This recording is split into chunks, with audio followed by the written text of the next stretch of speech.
Porsche's Taycan EV Super Saloon changes electric vehicle design as we know it.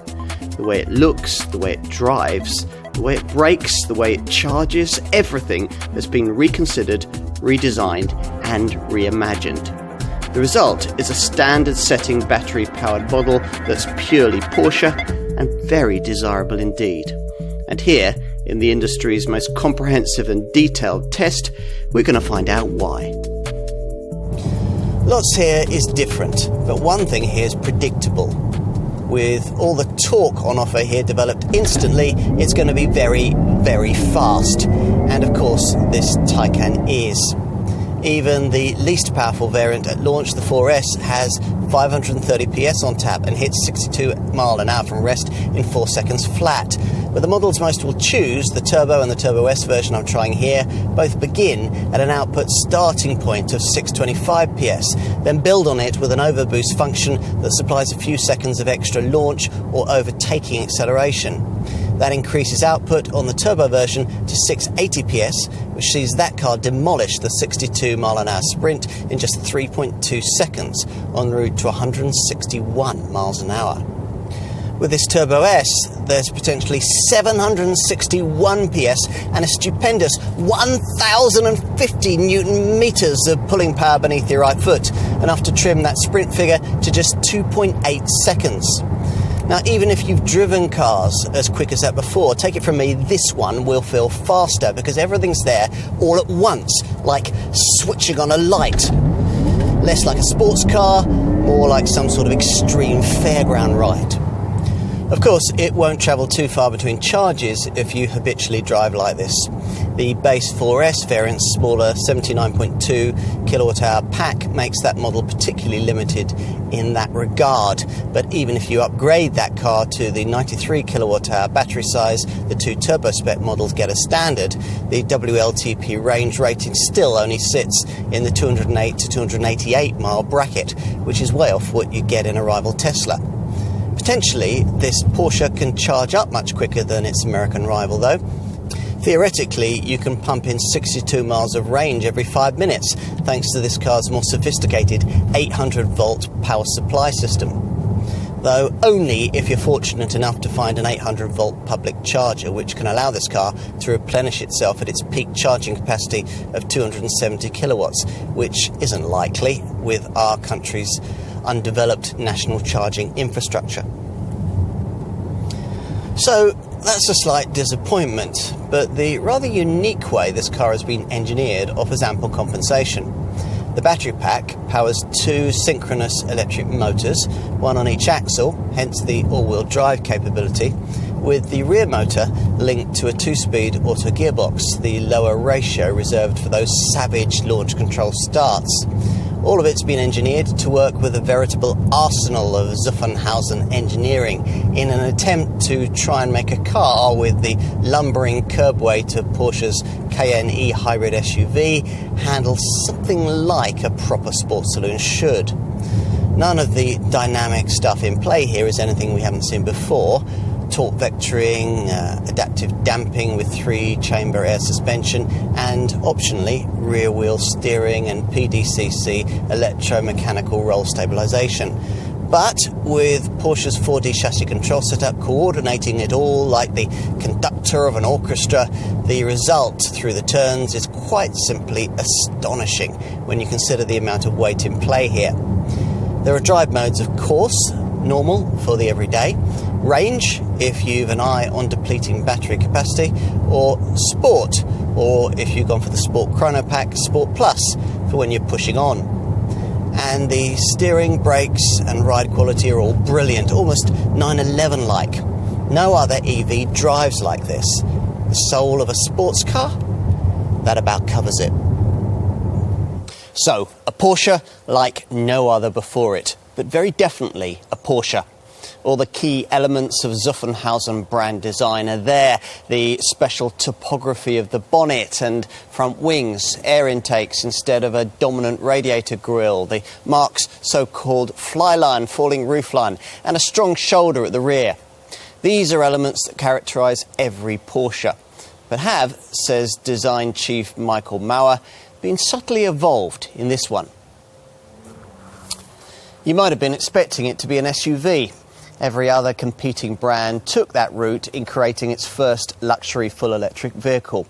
Not only because crossovers are trendy, but because their high stance disguises the ungainly need to place the passenger compartment on top of a huge battery pack, which would look odd in, say, a large luxury sports saloon, which was what Porsche decided to create here.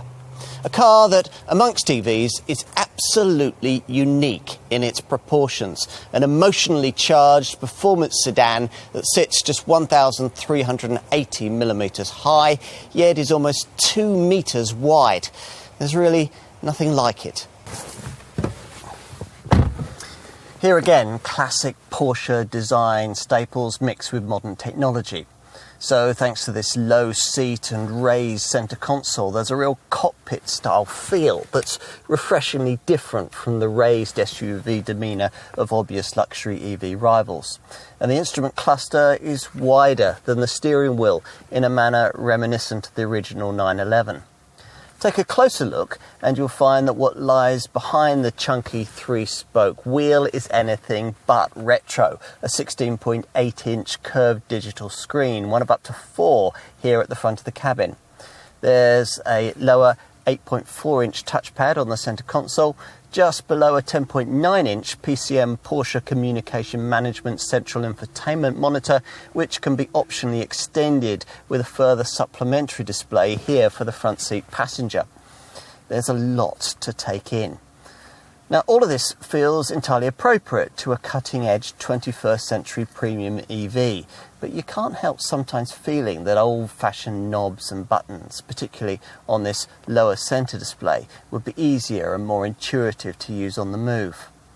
There are other curiosities too, this rather hidden knurled gear shifter, plus you're not offered any sort of handbrake button, and there are no mechanically operated louvers for the air vents either. You'll have to activate them via this lower screen. Still, you adjust to all of this quite quickly, and the instrument screen in particular has been well thought through, based, as you can see, around these 3 configurable round virtual dials. Right, time to take a look in the rear. Now, earlier we referenced the design difficulties inherent in not creating an electric vehicle of this kind as an SUV. How, in an ordinary sedan body shape, do you avoid the high stance that usually results from perching the passenger cabin on top of a whole bank of batteries? The kind of stance this Taycan just doesn't have. How have the designers managed it?